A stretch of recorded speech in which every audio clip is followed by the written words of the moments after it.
అంటే ఇటువంటి మారు మనసు లేనిటువంటి సంఘము, మారు మనసు లేనిటువంటి ప్రజలు దేవుని యొక్క క్రమమును, దేవుని యొక్క వాక్యమును ఎంత మాత్రము కూడా ఇష్టపడక దుర్గ చెవులు కలిగినటువంటి వారి మానవుల యొక్క పద్ధతుల చేత నిర్మితమవుతుంది. కొన్ని సంఘములు వారికి అనుకూలమైన స్థితిని కలిగి ఉంటారు. చాలా మంది సేవకులు కూడా ఇప్పుడు అదే నేర్చుకుంటారు. ఎందుకంటే గట్టిగా గద్దిస్తే వెళ్ళిపోతారు. గట్టిగా ఏమైనా అంటే ఇంకో ఆ సంఘానికి రారేమో, వచ్చే ఆదివారం మళ్ళీ చర్చికి రారు.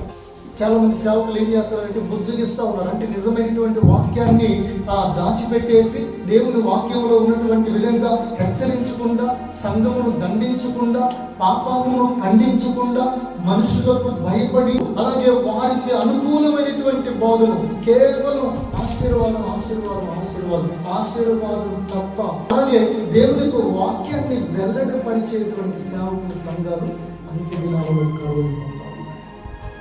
క్రీస్తును గూర్చినటువంటి హెచ్చరికలు కాక మనుషులకు అనుకూలమైనటువంటి వాగ్దానాలనే పఠిస్తూ ప్రతి వారం కూడా దేవుని యొక్క సంఘమును బుజ్జగించేటువంటి స్థితి రోజు.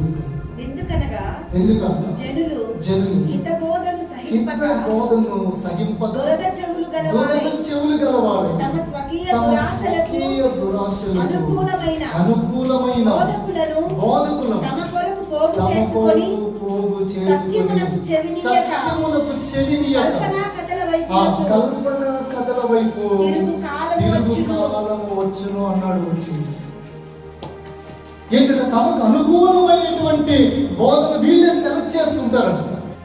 వీళ్ళకి అనుకూలమైనటువంటి సేవకులను వీళ్ళే సెలెక్ట్ చేసుకుంటారు. కాబట్టి పాస్టర్ గారు ఏమైనా గట్టిగా మాట్లాడారనుకో, వెళ్ళిపోదాం నెక్స్ట్ వీక్ కనబడడం అని. ఎందుకంటే లాస్ట్ వారం పాస్టర్ గారు చాలా గట్టిగా మాట్లాడారు, గద్దించి మాట్లాడారు.